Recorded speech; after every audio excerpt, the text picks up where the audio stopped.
La 13e rente, éditorial de La Nation du 26 janvier 2024 par Félicien Monnier. L'augmentation générale des coûts de la vie, des primes d'assurance maladie au loyer en passant par l'énergie, a réduit le pouvoir d'achat des Vaudois et des Suisses. Aujourd'hui, on ne vit plus avec la seule AVS.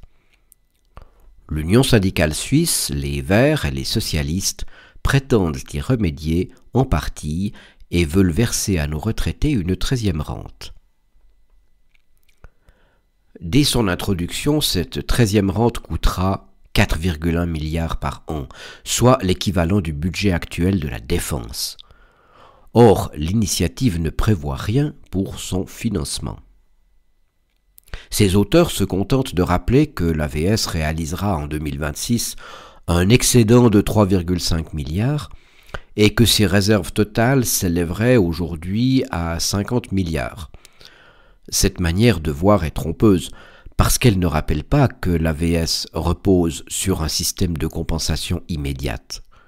En 2022, pour 45 milliards de recettes, cotisations, versements fédéral, TVA et autres revenus, les dépenses de l'AVS se sont élevées à 47 milliards.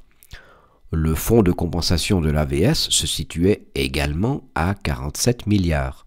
Sa fonction est de servir de coussin financier pour amortir les fluctuations annuelles. Il ne doit ainsi pas tomber en dessous du montant d'une année de prestation. Qu'il soit bien doté ne signifie pas qu'il puisse être utilisé pour payer de nouvelles prestations. Au contraire, il faudra l'alimenter pour le mettre à hauteur des nouvelles dépenses occasionnées par la 13e rente. Contrairement au 2e et 3e piliers, l'AVS ne repose pas sur l'épargne. L'argent que je cotise chaque trimestre est immédiatement reversé aux bénéficiaires. Il disparaît presque instantanément. De nouvelles prestations exigeront de nouvelles recettes. Devoir rappeler cette lapalissade est un peu navrant. On ignore comment elles seront perçues si l'initiative aboutit.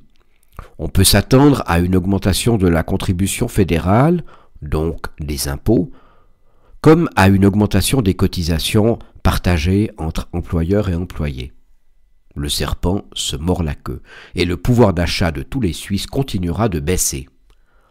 Sans compter que la TVA vient d'augmenter de 7,7 à 8,1% et que certains conseillers aux États esquissent la possibilité d'un impôt spécial de défense nationale. Une initiative qui ne précise pas les moyens de ses objectifs est irresponsable. Derrière la politique suisse en matière de prévoyance se pose la question du lien entre les générations. L'AVS avait été conçue comme une solidarité intergénérationnelle, les actifs payant pour les retraités. Mais en 1946, l'espérance de vie à la naissance des hommes suisses était de 65 ans et celle des femmes de 67 ans. Aujourd'hui, elle est, selon l'Office fédéral de la statistique, de 81 et 85 ans. Le système n'a fondamentalement pas été conçu pour absorber des retraites d'une telle durée. Malgré la création au début des années 1980 des 2e et 3e piliers, les personnes de ma génération n'ont ni confiance ni certitude dans le fait qu'aux alentours de la septantaine, elles bénéficieront à leur tour d'une retraite. Pire, le sentiment se répand que les actifs se font tondre pour payer la retraite des boomers, génération désignée par ailleurs, à tort ou à raison, comme responsable de tous les maux de la planète, du réchauffement climatique aux politiques migratoires déficientes. Que l'accession à la propriété nous soit devenue beaucoup plus difficile qu'elle ne le fut pour nos parents, aggrave cette dépossession supplémentaire. On en vient à se résigner à payer maintenant encore la facture des 30 glorieuses et des promesses qu'elles n'ont pas tenues. Or, l'unité d'une communauté se joue aussi sur le terrain intergénérationnel et il appartient à chaque tranche d'âge de s'y consacrer. Nous serions prêts à réviser notre jugement si l'initiative prévoyait simultanément une augmentation de l'âge de la retraite.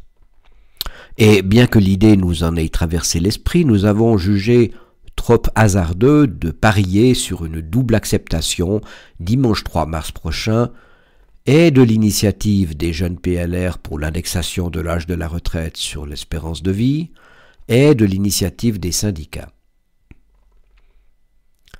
Ce début de fracture intergénérationnelle s'aggravera avec la prise de retraite vers 2035 de la génération qui, au début des années 1970, vit la natalité commencer à décroître. D'aucuns nous rétorqueront que l'immigration continuera de combler ce déficit démographique et que les travailleurs étrangers cotiseront pour nos retraités. On ne saurait évidemment accepter cet argument. L'immigration pose des problèmes culturels et en même temps qu'elle contribue à augmenter démentiellement la population vaudoise pour atteindre 1 million d'habitants vers 2050. On l'a compris la semaine dernière avec M. Macron. La natalité s'effondre sur tout le continent. L'immigration en provenance des États européens ne suffira donc pas à combler nos propres vides. Or, une augmentation de l'immigration extra-européenne posera des difficultés politiques que les frontaliers français sont bien loin de créer aujourd'hui.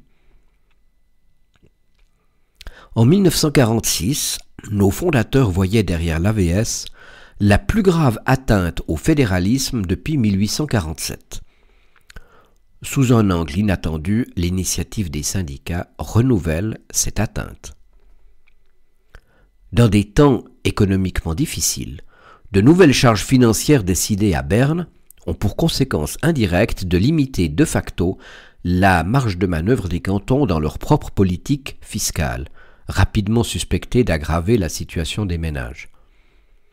Certes, nous soutenons l'initiative des milieux économiques pour une coupe de 12% de la facture d'impôt des personnes physiques. Cela ne signifie pas que nous acceptions que la Confédération mette le canton devant le fait accompli de l'appauvrissement de ses habitants, en particulier les plus actifs. Nous voterons non à une 13e rente le 3 mars prochain. La lecture de cet éditorial étant terminée, nous invitons, comme d'habitude, ceux de nos auditeurs qui ne le seraient pas encore, à s'abonner à la Nation en se rendant sur notre site internet www.ligue-vaudoise.ch.